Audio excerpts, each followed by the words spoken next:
Okay, I got my Velcro and we're gonna head back home since I have the car running. But in the meantime, I'll take my mask off even though it's cold. I don't really need it. Alright, let's go back to our... Okay. Ooh. Let's go back to our usual route. That was a nice quick ride.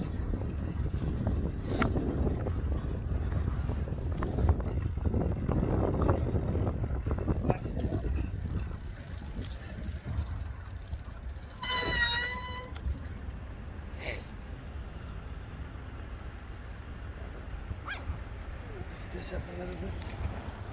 Alright.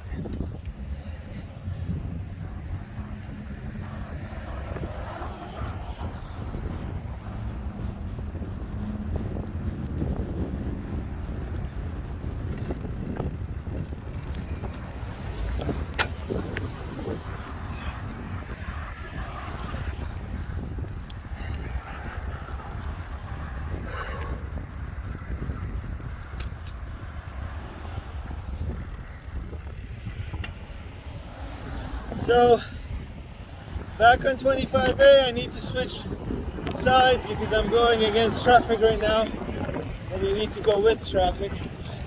That's the biking rule. So, alright. Made it to the other side.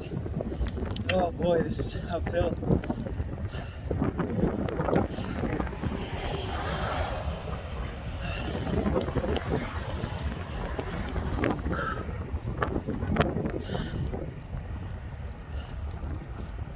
This also has a little sidewalk. Last time I didn't use the sidewalk, but I will use it now. Just to be safe, use the sidewalk.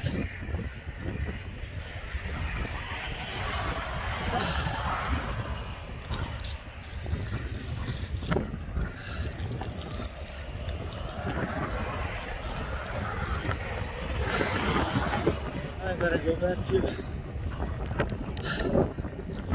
Oh, and the wind is going against me, making the biking experience a little bit harder.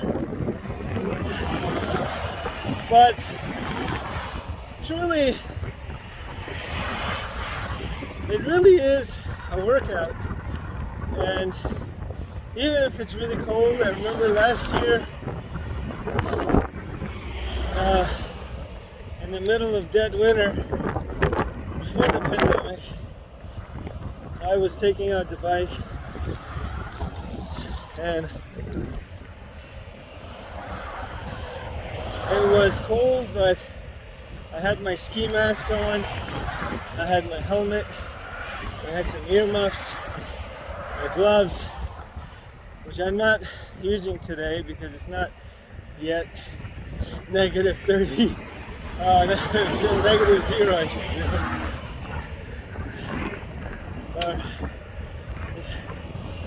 It's not like 15 degrees or anything. So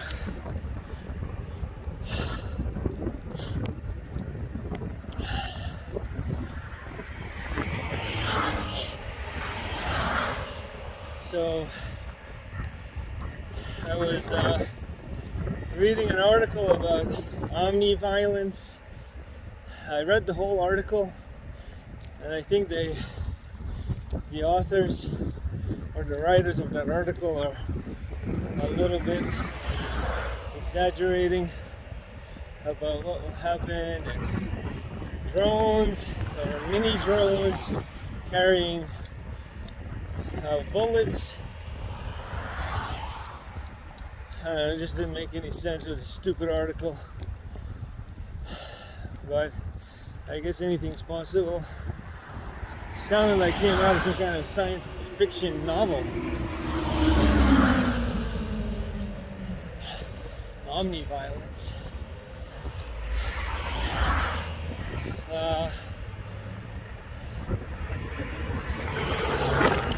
What else?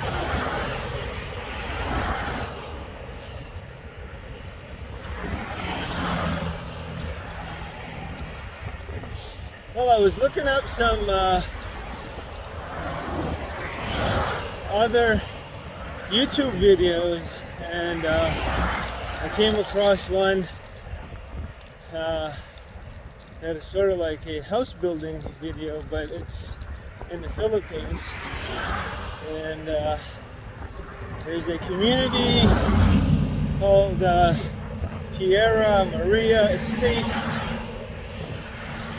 in Lipa City, which is near Batangas, and about an hour and a half to 2 hour drive to Manila, but it is high up in the hills over there.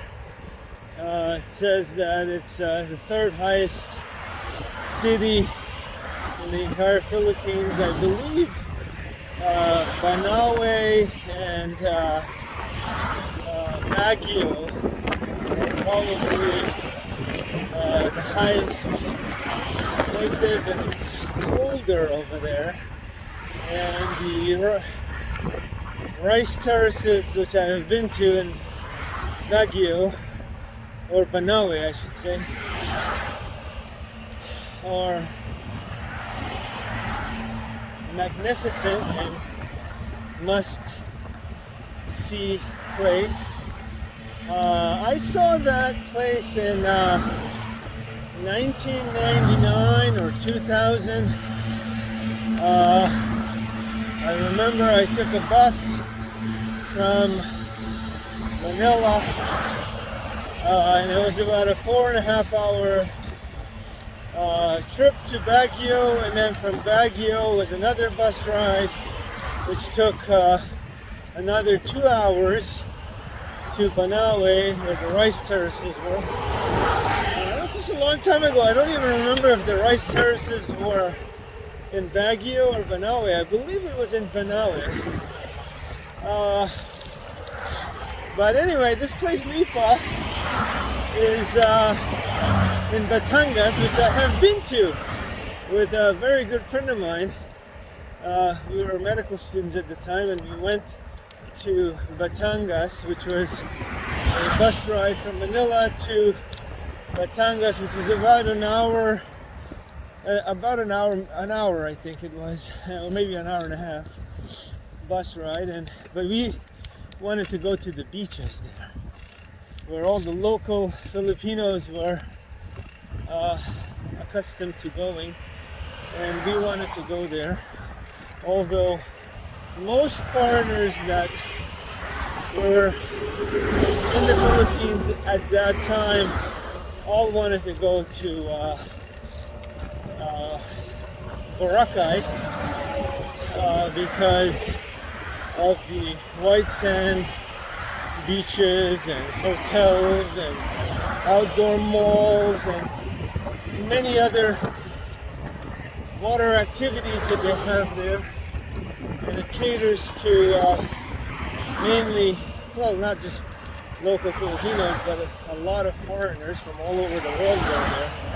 So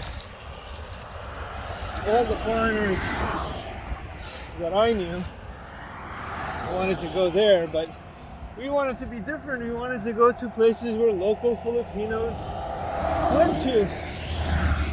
And we went to Batangas. First of all, we didn't have to fly a plane. And secondly, it was an hour and a half bus ride from Manila to Batangas. But I've never heard of Lipa, although I've been to Batangas before. I've never heard of Lipa. But anyway, Lipa is a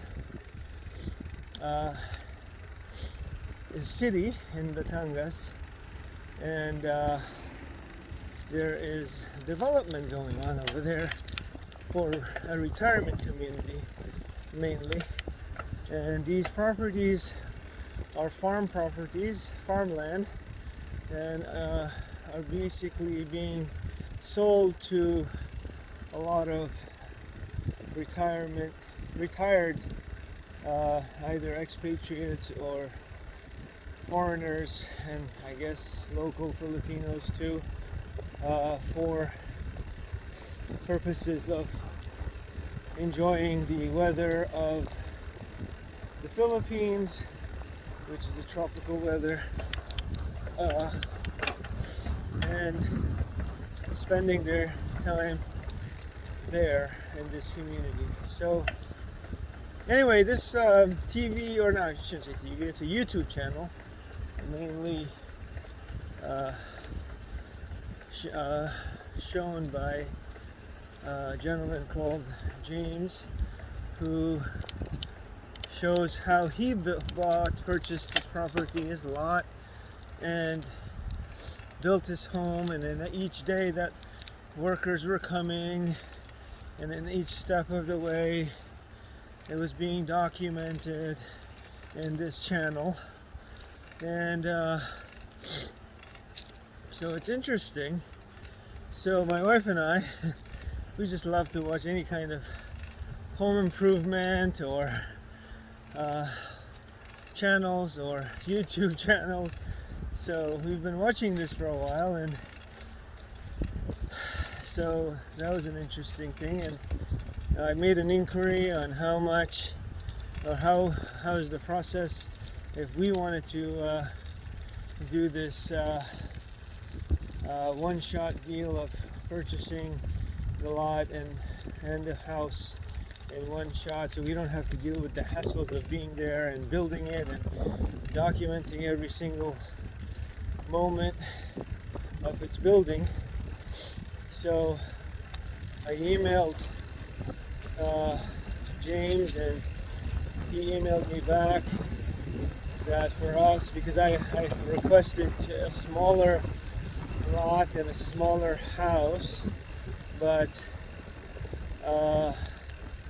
what the one-stop shop deal is more for a bigger house and a bigger lot, which we are not interested, and it's mainly for people who have unlimited resources, as James put it, and are able to burn some of those resources, which we cannot afford to burn anything.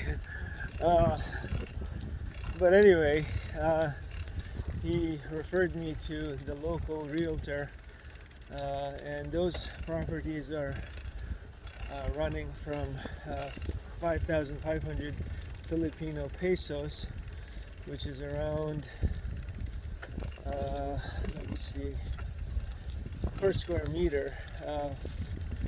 50 pesos is $1, so 5,000 pesos is I'm gonna say it's $100. So it's $110 per square meter. So when you calculate it, anyway, it comes out to something like $80,000 for a 750 to 1,000 square meter lot. I think it's around 100,000 for the lot only. You have to do the building yourself, and that's probably going to cost you around $200,000, which total cost will be around maybe 300K in US dollars, which I think it's a way beyond our budget for now, since we already have a very beautiful 1,000 square meter land in the Philippines. So we're really, and it's in a very highly how do you say it, highly populated, or where the density is higher. So, and we only paid 4.6 million for almost 1,000 square meters, which comes to about 80 grand. But you know, we're talking about literally on the road, on a main road in a city, where you could potentially either build a home for yourself. It's not on the road, but it's a little bit deeper in, but it's close to the supermarkets and the shops and the malls, and it's in the main city basically. So it's not all the way up in the mountains. You can get that for a lot cheaper. I'm not even gonna say it, but it's a lot cheaper. But anyway, that's not the topic today. The topic today is my heating. And let's see, here my son has already left, took the Jeep, and my wife's car, I left it running so that the battery gets charged, and now that I have the Velcro, I will get it hooked up. Alright. Whew. You can hear the car running, right? Alright, so anyway, I hope you guys enjoyed today's episode, and we will do more bike riding and chatting about different topics.